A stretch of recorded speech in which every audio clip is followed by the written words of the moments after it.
Join us as we uncover true Bible history. From the creation of the heavens and the earth, to the first man and woman, from the forbidden tree of knowledge to ancient biblical manuscripts and translations. Discover information about early settlers in the ancient lands of Mesopotamia, Egypt, ancient Israel, and Rome. All this and more in our new series, Uncovering True Biblical History. The truth about New Year's Day is that January the 1st was not the first New Year.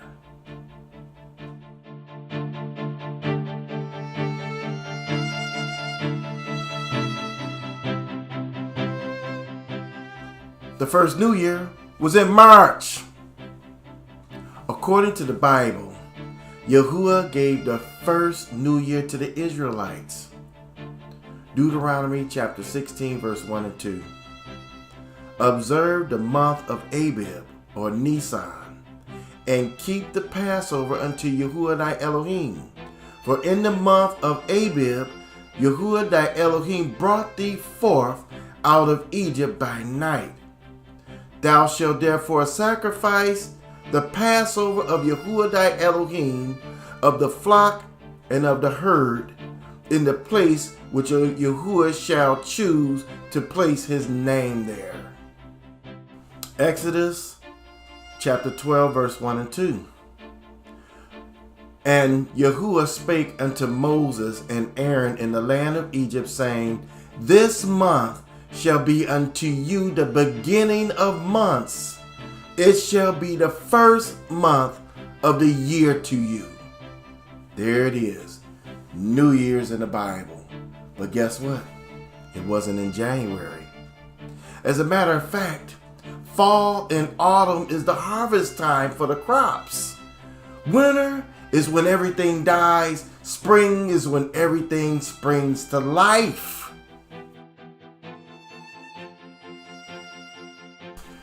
The earliest pagan New Year festival date back around 2000 BC. The ancient Babylonian people celebrated an 11-day New Year festival in March. The Babylonian people of Babylon. Remember Babylon, whom Yahuwah calls in Revelations chapter 17, the Babylon the Great, the mother of whores and abominations of the earth? How in the world did New Year's become January the 1st? I'll tell you.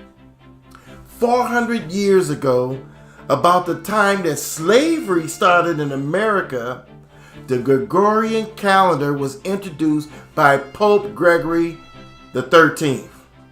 He declared once and for all that January the 1st should be New Year's Day. Before you knew it, everyone joined in. The Gregorian calendar, adopted in 1582 by the Roman Catholic Church, restored January as New Year's Day. And most European countries gradually followed this thing. Scotland in 1660, Germany and Denmark at around 1700, and England in 1752, and even Russia joined in 1918. The baby as a symbol of the new year dates to the ancient Greeks, with an old man representing the year that has passed. Romans derived the name for the month of January from their god Janus, who had two faces, one looking forward and the other backward. New Year's celebrations normally began with a large parade within the city of Rome on January the 1st. And guess what? They had a Tournament of Roses parade that precedes the Rose Bowl. Sound familiar? The Rose Bowl. Since 1890, the Tournament of Roses has produced America's New Year celebration, bringing the tradition of the Rose Parade and the Rose Bowl game to Pasadena in the world for nearly 130 years.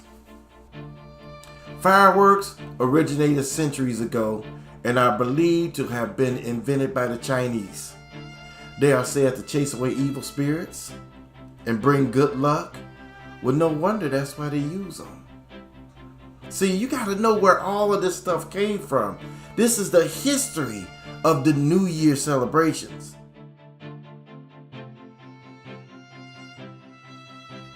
New Year's resolutions. Where in the world did we get this from?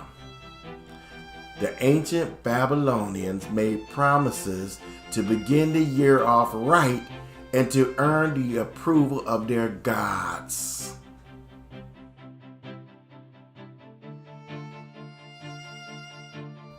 The Julian calendar was enacted by Julius Caesar in 46 BCE to reform the Roman calendar.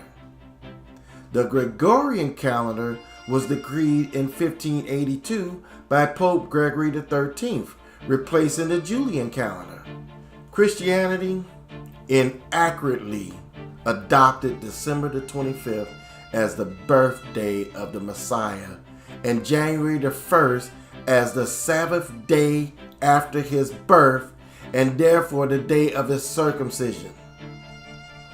Pope Gregory XIII decreed that all Roman so-called Jews had to attend a Roman conversion sermon given in Roman synagogues after Friday night services.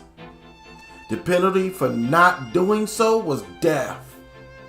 Then, on New Year's Day of the next year, the Pope signed a law forcing the so-called Jews to pay for a house of conversion whose purpose was to convert Jews to Christianity.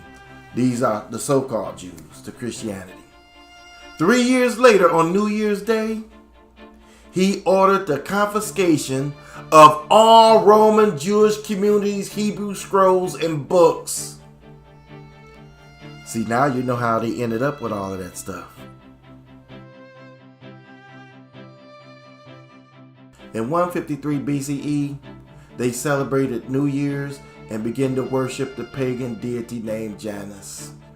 The people would then offer sacrifices to him and join in parties to celebrate the same way they do today. We are just recreating pagan rituals as they did in ancient times.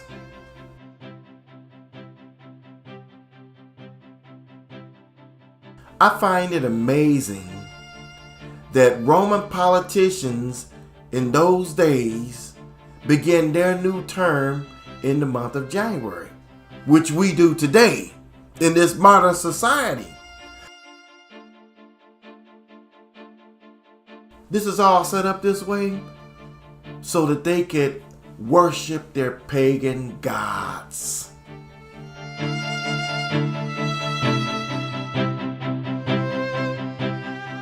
The conclusion is this. The church, the Christian church, has found a way to Christianize a pagan custom again by saying it is celebrated as the day of Yahushua's circumcision, the Messiah's circumcision, after his so-called birth on Christmas, which is another lie. There are a lot of lies in history. We got to learn how to pick out the bones and separate the meat. Join us as we uncover true Bible history.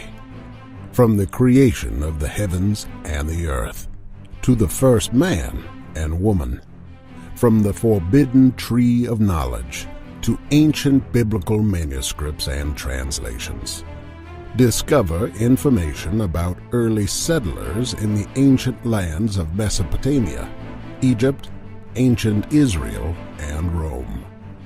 Hidden truths about the true name of God and about the early church age, from the time of the Messiah and the Last Supper to the time of Constantine.